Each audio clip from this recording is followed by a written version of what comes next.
ఈ రాష్ట్ర ప్రభుత్వం ఆ 3% 4% ఎంప్లాయ్మెంట్ జనరేషన్ ఉన్నటువంటి అవకాశాలు కూడా గిరిజనులకు చెందకుండా వాళ్ళ కళ్ళల్లో మట్టి కొట్టడం అత్యంత దుర్మార్గమైంది, అత్యంత నీచమైంది. తప్పకుండా ప్రభుత్వం మీనమేషాలు లెక్క పెట్టకుండా, రాజకీయాలు మాట్లాడకుండా తక్షణమే ఈ గిరిజనులకు 9.08% తెలిసిందో దాని ప్రకారం కల్పించాలని చెప్పి డిమాండ్ చేస్తున్నాను. నెంబర్ 2, ఇవాళ మీకు తెలుసు రిజర్వేషన్లు 50% దాటకూడదు నిబంధన. కానీ అది ఎస్సీల విషయంలో కానీ ఎస్టీల విషయంలో కానీ ఎక్కడ వర్తించని విషయం కూడా మీకు తెలుసు. మీరు 1,00,000 ఎంత శాతం రిజర్వేషన్ ఉంటుంది? 100% రీజనల్ రిజర్వేషన్లే, ఇంకో రిజర్వేషన్ లేదు. ఎస్సీ లేదు, బీసీ లేదు, ఏం లేదు. మన మణిపూర్, నార్త్ ఈస్టర్న్ స్టేట్స్ లో దాదాపు అరుణాచల్ ప్రదేశ్, మణిపూర్ ఇలాంటి రాష్ట్రాలు 80% ఎస్టీ రిజర్వేషన్ల విషయం మీకు తెలుసు. ఈవెన్ పంజాబ్ లాంటి రాష్ట్రంలో కూడా ఎస్సీ జనాభా నాకు తెలిసి ఈ దేశంలో 29% పైబడి ఎస్సీ రిజర్వేషన్ ఉంది. అంటే అర్థం ఏంటంటే జనాభా ప్రాతిపదిక పైన అంబేద్కర్ మహనీయుడు ఎస్సీల కోసం కానీ ఎస్టీల కోసం కానీ రిజర్వేషన్లు ఆపద్దు, అది వాళ్ళ హక్కు అని చెప్పి అందించిన మహనీయుడు అంబేద్కర్. చట్టాలు ఉన్నప్పటికీ, రాజ్యాంగం కల్పించినప్పటికీ, ఇంత పెద్ద మేధాశక్తి ఇవాళ ఉన్నప్పటికీ కూడా ఈ రాజ్యాంగాన్ని పక్కకు పెట్టి, ఈ మేధాశక్తిని పక్కకు పెట్టి బుకాయించే ప్రయత్నం ఎన్ని రోజులు చేస్తావు ముఖ్యమంత్రి అని చెప్పి నేను డిమాండ్ చేస్తాను. ఇది చెల్లదు. మీరు అనుకుంటారు వీళ్ళందరూ నోరు లేని వాళ్ళు, వీళ్ళకన్నా తెలివి ఉన్నారా, చదువుతారా లేదో మాకు తెలియదు, కానీ నోరు మాత్రం ఉంటుంది. గుర్తుపెట్టుకో, అమాయకంగా ఉండొచ్చు, మేము చదువు రాకపోవచ్చు, మేము మాకు నీ ప్రకారమైన సంస్కారం లేకపోవచ్చు, కానీ మా హక్కుల కోసం కొట్లాడగలిగే శక్తి ఉందన్న విషయం మర్చిపో. ఒక్కటి మర్చిపోతున్నాను, మీరు ముఖ్యమంత్రి గారు ఎవరితో అయినా పెట్టుకో, కానీ ఆక్రమణతో మాత్రం పెట్టుకోవద్దని చెప్పి ఎవరితో పెట్టుకుంటున్నారు మీరు? ఎవరితో పెట్టుకుంటున్నారు మీరు? ఆకలి ఉన్నవాడితో ఇవాటికి కూడా నేను అనేక చూస్తాను. నిన్న ఉత్తర రైల్వే స్టేషన్ దగ్గర గేట్ ఆపితే ఎక్కడ చచ్చిన బిడ్డ అని అంటే అది ఆయన అంత మహబూబ్ నుంచి వచ్చింది. మీరు ఎక్కడ చచ్చిన బిడ్డ అంటే మీకు మ్యాక్పాల్ నుంచి వచ్చింది. మ్యాక్పాల్ నుంచి వచ్చిన అంతా గిరిజనులే ఉంటారు. ఎందుకు వచ్చిన బిడ్డ అని ఏముండదు అలా ఈ సిమెంట్ రోడ్లు అన్నీ వేస్తున్నాను. అవును నిజంగా యూనియన్ తీసుకొచ్చామని అన్న, వాడు కూడా మాతో పాటు పనిచేస్తారు. వాడి వయసు 9 సంవత్సరాలు. అంటే ఇవాటికి కూడా గిరిజన ప్రజానికం బాబాసాహెబ్ అంబేద్కర్ గారు ప్రపంచంలో ఎక్కలేని గొప్ప రాజ్యాంగాన్ని అందించి నా దేశంలో కులాలు ఉండవని, నా దేశంలో మతాలు ఉండవని, నా దేశంలో పేదరికం ఉండవని, నా దేశంలో అందరూ సమానంగా బతికే సత్తా వస్తని, నా దేశానికి డెవలప్మెంట్ ఈక్వల్ డిస్ట్రిబ్యూషన్ గొప్ప రాజ్యాంగం అందిస్తే ఈ రాజ్యాంగం 75 సంవత్సరాలు అమలు జరుగుతున్నప్పటికీ కూడా ఇవాళ నా మహబూబాబాద్ నా గిరిజన పిల్లలు సిమెంట్ రోడ్ వేసి పట్టే స్థాయి ఎందుకు వచ్చింది? నా మహబూబాబాద్ గిరిజనులు 10 ఏళ్ళుగా 12 ఏళ్ళుగా నా జమ్మిగూడలో గుడిసెలేసుకొని అదే పని చేస్తుంది తప్ప ఇప్పటికీ ఒక గుడ్డ పూడి కొడుకుని చెప్తారు లేదు. ఇవాళ చెప్తారు మీరు అనుభవించడం కాబట్టి, కానీ ఇది సిగ్గుతో తలదించుకునే సందర్భం. ఎన్ని లక్షల కోట్ల రూపాయలు బడ్జెట్ పెట్టామని ఇంపార్టెంట్ కాదు. నీ జిఎస్డిపిలో నీ జీడిపిలో కాదు ప్రధానం. ఇక్కడ ప్రధానమైంది ఈనాటికి కూడా కనిపెంచిన అమ్మా నాన్నకి కన్న బిడ్డకి పువ్వ పెట్టలేక సతమతమైనటువంటి కుటుంబాలు ఇల్లు లెక్క చెప్పగలవాలని అడుగుతున్నాను. ఇవాటికి కూడా కుటుంబంలో ఎవరికైనా ఆరోగ్యపరమైన సమస్య వస్తే చేసుకోలేని దౌర్భాగ్య పరిస్థితుల్లో కాటికి చేరేటువంటి వాళ్ళ సైతం ఎందుకు చెప్పగలమని చెప్పి అడుగుతున్నాను. ఇవాళ బాధ అనిపించే అంశం ఏంటంటే రాజకీయాలు కూడా ఒక్కప్పట్లాగా లేవు. ఇలా మా రాముల నాయకుడు చిన్నప్పటి నుంచి కొట్టాలి ప్రజల కోసం సంఘం లింగమని వచ్చిన వాళ్ళకి రేపు ఇక్కడ వచ్చిన కలిగిపోవచ్చు. ఎందుకంటే ఇక్కడ డబ్బులుంటేనే ఎమ్మెల్యే, డబ్బులుంటేనే ఎమ్మెల్సీ, డబ్బులుంటేనే ఎంపీ. ప్రజల మీద ప్రేమతో ప్రజా సమస్యలు పరిష్కరించాలని చెప్పి కొట్లాడే వారికి స్థానం వేసుమా, డబ్బులు సంపాదించుకో, డబ్బులు ఖర్చు పెట్టు, మళ్ళీ డబ్బులు సంపాదించుకో. ఇక మరి రాజకీయ నాయకులు కూడా వ్యాపారమైన కూర ఉంటే ఇక్కడ బాగుపడుతుంది సమస్య. ఆయన 50 కోట్లు ఖర్చు పెట్టి మళ్ళీ ఏం చేయాలైనా మళ్ళీ 50 కోట్ల కోసం సిద్ధపడాలి. అంటే గవాళ్ళు రాజకీయాల్లో పరిస్థితి. ఒక విద్యా ఉద్యోగాల్లో మాత్రమే కాదు, డీమ్డ్ విశ్వవిద్యాలయాలు వచ్చినాయి, రిజర్వేషన్లో కూడా డీమ్డ్ విశ్వవిద్యాలయాలు మన 5 విశ్వవిద్యాలయాలకు పర్మిషన్ ఇస్తే ఎస్సీలకు కానీ ఎస్టీలకు కానీ వాటిలో రిజర్వేషన్ లేవు. కానీ నేను అడుగుతున్నా, గిరిజన కుటుంబాల్లో పుట్టి కూడా గోల్డ్ మెడల్స్ లేవని అడుగుతున్నా. ఎస్సీ కుటుంబాల్లో పుట్టి కూడా ఇవాళ గోల్డ్ మెడలిస్ట్ సాధించిన వాళ్ళు లేరా అడుగుతున్నా. తెలివికి కులంతో సంబంధం లేదు, మార్కులకు కులంతో సంబంధం లేదు. ఐఏఎస్ ఆఫీసర్ కావాలన్నా ఐపీఎస్ ఆఫీసర్ కావాలన్నా కులంతో సంబంధం లేదు. నీకు సౌకర్యం ఉంటే చాలు. ఎవరైనా గొప్ప ఎదగాలనేటువంటి చరిత్ర కళ్ళ ముందు కదలాడినప్పుడు ఇవాళ ఎస్సీలకు తెలివి ఉండదు కాబట్టి మీరు గించేటువంటి పరిస్థితి ఎందుకు దిగజారిని ఒకసారి అర్థం చేసుకోమని చెప్పారు.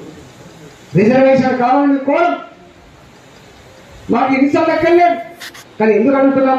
ఇది కూడా లేకపోతే ఈ జాతుల పుట్టిన బిడ్డలు ఈ మాత్రం కూడా చదువుకోకపోతే, ఈ మాత్రం కూడా భూములు నోచుకోరు, కుటుంబాన్ని పోషించేటువంటి భావనే కదా. మీరు ఎస్టీలు మాకు గొప్పతనం అదేమన్నా? మీరు ఎస్టీలు గొప్పతనం అదేమన్నా? బీసీలు వెనుక గొప్పతనం అని మేము కూడా కళ్ళెగరేసి ఎస్ మాకు కూడా తెలివి, మాకు కూడా చేవ ఉంది, ఈ సమాజానికి మా చేవని మా తెలివిని కూడా ధారపోసి ఈ దేశ పురోగమనంలో తోడ్పాటనిచ్చే శక్తివంతులం అని చెప్పి సత్తా ఉండాలని మనం కోరుకుంటాం. కానీ మా పరిస్థితులు రాజ్యాంగం సాక్షిగా, రాజ్యాంగం అంబేద్కర్ గొప్ప మాట్లాడారు, ఒకవేళ రాజ్యాంగం రోజుకులు ఉండొచ్చు కాక, కానీ పాలకుల దగ్గర నిజానికి ఉంటే లోచుకులు ఉన్నప్పటికీ కూడా ఫలాలు పేదవాళ్ళకి అంతే అని చెప్పినటువంటి మాని అంబేద్కర్. ఒకవేళ అంబేద్కర్ గారు రాజ్యాంగం గొప్ప ఉన్నప్పటికీ కూడా ఇక్కడ ఉన్న పాలకులు నిజాయితీ లేకపోతే ఆ రాజ్యాంగం రాసుకున్న చట్టాలు ఉన్నప్పటికీ కూడా చట్టపడి అందించిన మాని అంబేద్కర్. కానీ ఇవాళ గనే రాజ్యాంగం ఉంది దేశంలో. అన్ని రాష్ట్రాలకు ఒకటే రాజ్యాంగం, అన్ని కులాలకు మతాలకు ఒకటే రాజ్యాంగం. కానీ ఆ రాజ్యాంగం సాక్షిగా ఇవాళ మనకిచ్చిన హక్కుల కోసం మనకు కొట్లాడే పరిస్థితి వచ్చింది. అందుకని హక్కుల కోసం కొట్లాడాలి, సాధించుకున్న అంశాల అమలు కోసం కూడా కొట్లాడే దౌర్భాగ్య పరిస్థితి ఎందుకు ఉన్నానో కొంచెం ఆలోచన చేసుకోమని నేర్చుకుంటుంది. అందుకని నేను చాలాసార్లు చెప్తా ఉంటా, మనకు 2 బాధ్యతలు ఉంటాయండి. ఒక బాధ్యత కుటుంబాన్ని పోషించే బాధ్యత, అది ఒక భుజం మీద ఉంటుంది. రెండవ బాధ్యత నీ జాతి శ్రేయస్సు కోసం, నీ హక్కుల అమలు కోసం కూడా ఉద్యమించేటువంటి బాధ్యత ఉంటుందని చెప్పేసి ఇవాళ అందుకనే 100 మందిమే కావచ్చు కాక, 1000 మందిమే కావచ్చు కాక, కానీ మనకు మాత్రం నిత్యమైన బాధ్యతలు ఉంటాయి. ఆ బాధ్యతలు మర్చిపోయినాడు మనకు మనుగడ ఉండదనే విషయం మర్చిపో. నేను చాలాసార్లు చెప్తా ఉన్నా, చైతన్యం చంపబడితే దాని వెనుక వచ్చేది ఉన్మాదం మాత్రమే. చైతన్యం చంపబడితే వచ్చేది ఉన్మాదం మాత్రమే. కాబట్టి చైతన్యాన్ని మాత్రం పోగొట్టుకోకండి, ఐక్యతను మాత్రం దెబ్బతీసుకోకండి. ఎన్ని రాజకీయాలు ఉన్నప్పటికీ కూడా, ఎన్ని రకాల వైద్యులు ఉన్నప్పటికీ కూడా జాతి ప్రయోజనాల కోసం, సమాజ శ్రేయస్ కోసం కలిసికట్టుగా ముందుకు పోదాం. ఈటల రాజేంద్రగా 20 ఏళ్ళు ఆనాడు ఆ ముఖ్యమంత్రితో కొట్లాడే బాధ్యత నాకే వచ్చింది. మళ్ళీ ఇవాళ ఎందుకో కానీ ఈ ముఖ్యమంత్రితో కూడా కొట్లాడే బాధ్యత నాకే వచ్చింది. నా భర్తంతో కొట్లాడని కొట్లాడిన మాత్రం వెలిగే ప్రసక్తి లేదు. నేను చెప్పొస్తున్నా, ఆయన ఉద్యోగంలో పోయినాడు కూడా బయలుదేరాడు, కథం బాంధికానికి అని చెప్పాడు. ఇవాళ మాలాంటి వాళ్ళని కూడా ఏ స్థాయిలో ఉన్నా, ఎక్కడ ఉన్నా హక్కుల కోసం రాజపరకలు కొట్టాడే దాంట్లో ముందు బాగా ఉంటామని చెప్పి మాటిస్తున్నాం. మనం భయపడలేదు కాదు. ఈ తాటాకు చప్పులకు, ఈ డబ్బు సంచులకు, మద్యం సీసాలకు, ఈ బెదిరింపులకు ఇవాళ డోర్ తీసుకుని ఉన్నాడు, డ్రైవర్ డ్రైవింగ్ చేస్తూ ఉన్నాడు, అన్నం పెట్టి ఉన్నాడు, ఓ పిఏ ఉన్నాడు, ఓ పిఎస్ ఉన్నాడు, ఓ కార్యకర్త ఉన్నాడు. ఎన్ని చేసినప్పుడు కూడా ఒక్కడి మాత్రం సత్యం, అన్ని డ్యూటీలన్నీ మేమే చేసుకోగలని ముందుకు పోగలమని చెప్పి నిరూపించింది హైదరాబాద్. ఇవాళ మీకు తెలుసు ఆయన బడ్జెట్ పెడితే ఇంత నీతి వచనాలు పడుతున్నాడు. నీతి చంద్రిక ఇన్ని రాసినట్టు చెప్తా ఉన్నాడు. సత్యార్థులకి వారసం అని చెప్పుకుంటున్నారు. ఈ రాష్ట్రంలో పారదర్శకమైన పాలనట, నీతివంతమైన పాలనట, అన్ని పాటలు ఉండొచ్చు కానీ నీతివంతమైన పాలనట. నేను అడుగుతున్నా, నీతివంతమైన పాలన నిజమే అయితే ఒక్క హుజరాబాద్ లో 600 కోట్ల రూపాయలు ఖర్చు పెట్టి డబ్బు ఎక్కడి నుంచి వచ్చింది? వస్తావా చౌరస్తాకి? వస్తావా శాసనసభలో చర్చ పెట్టుకున్నాం? ఎక్కడ చర్చ పెట్టుకున్నాం? ఇక్కడ చర్చ పెట్టుకున్నాం. ఎవరు వచ్చినా ఆ చర్చ గురించి సిద్ధం. ఎక్కడి వచ్చింది? ప్రభుత్వ పరంగా 4,000 కోట్ల రూపాయలు దళితమంది ఇచ్చిన వార్తలు, అది ప్రభుత్వ పరమైన డబ్బు ప్రజల కోసం ఇచ్చిన వార్తలు. కానీ 600 కోట్ల రూపాయలు ఎక్కడి నుంచి వచ్చింది? తమిళనాడు పంపడం డబ్బులు ఎక్కడి నుంచి వచ్చినాయి? ఆంధ్ర పంపడం డబ్బులు ఎక్కడి నుంచి వచ్చినాయి? బెంగాల్ పంపడం డబ్బులు ఎక్కడి నుంచి వచ్చినాయి? యూపీకి ఎట్లా పంపించినావు? బీహార్కి ఎట్లా పంపించినావు? ఎక్కడి నుంచి వచ్చినాయి పైసలు?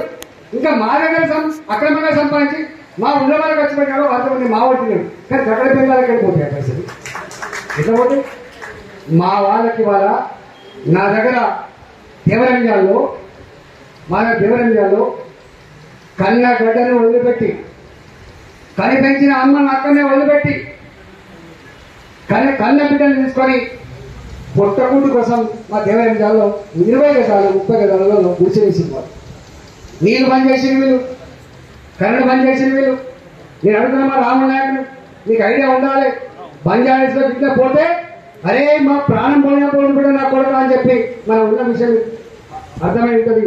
ఆనాడు 100 కోట్ల రూపాయల భూమిని డిజైన్ కోసం ఇప్పించే చరిత్ర మీకు తెలుసు.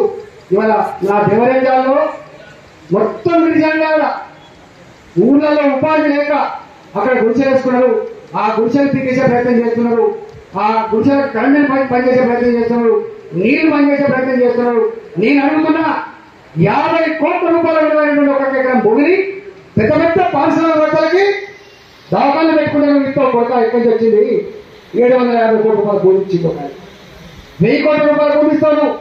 కానీ 300 కుటుంబాలకు 30 గజాల చొప్పున మాత్రం వాళ్ళకి ఇవ్వడానికి చేతులు రావట్లే. అంటే ఇవాళ ప్రభుత్వ పరమైన భూమి తాత జాగిరి కాదని తెలంగాణ ప్రజల జాగిరి భూముల్ని మాకు మాత్రం గురి చేసుకోవడానికి జాగాలు లేవు, మాకు మాత్రం పిల్లలు పడుకోవడానికి జాగాలు లేవు. కానీ వాళ్ళకి మాత్రం ఇచ్చేటువంటి అంటే రాజ్యాంగం ఉంది, చట్టం ఉంది, పాలకులకి అందరినీ సమానం చూసేటువంటి ఆదేశాలు ఉన్నాయి. కానీ ఉన్నవారికి ఒక న్యాయం, లేని వారికి ఒక న్యాయం అనే పరిస్థితి ఉంది. కాబట్టి ఈ హైదరాబాద్ చుట్టుపక్కల బ్రోకర్లు ఏం చేయాలని ఉండరు. నేను దాని గురించి మాట్లాడుతున్నాను, బ్రోకర్ల గురించి మాట్లాడుతున్నాను. కానీ నిజమైన పేదలు ఎక్కడైతే వేసుకున్నారో అలాంటి వాళ్ళకి మాత్రం మీరు సంఘాలుగా అండగా ఉండండి, మాలాంటి వాళ్ళకు మీకు అండగా ఉంటామని చెప్పి మనం చేస్తూ, సంఘాలుగా ఉండద్దు, సంఘాలు కాడి కోసం ఉండద్దు, సంఘాలు పేపర్ల మీద ప్రకటన కోసం ఉండద్దు, సంఘం ప్రజల క్షేమం కోసం ఉండాలని చెప్పి ఆ క్రియేటివిటీ, ఆ చైతన్యం, ఆ ఐక్యత, ఆ పోరాట స్ఫూర్తి మీకు ఉండాలని చెప్పి దాంట్లో నేను కూడా భాగస్వామ్యం చెప్పి మనం చేస్తూ చదివిస్తున్నా. జై తెలంగాణ. హాయ్ ఫ్రెండ్స్, మా టుడే టుమారో యూట్యూబ్ ఛానల్ చూస్తున్నందుకు చాలా థ్యాంక్స్. మరిన్ని లేటెస్ట్ వీడియోస్ కోసం వెంటనే సబ్స్క్రైబ్ చేయండి. అలాగే ఈ బెల్ ని కూడా రింగ్ చేసేయండి. మా నోటిఫికేషన్స్ అన్ని మీ మొబైల్లో వస్తాయి. అలాగే మా వీడియోస్ మీకు నచ్చితే లైక్ చేయండి, షేర్ చేయండి, నచ్చకపోతే కామెంట్ చేయండి.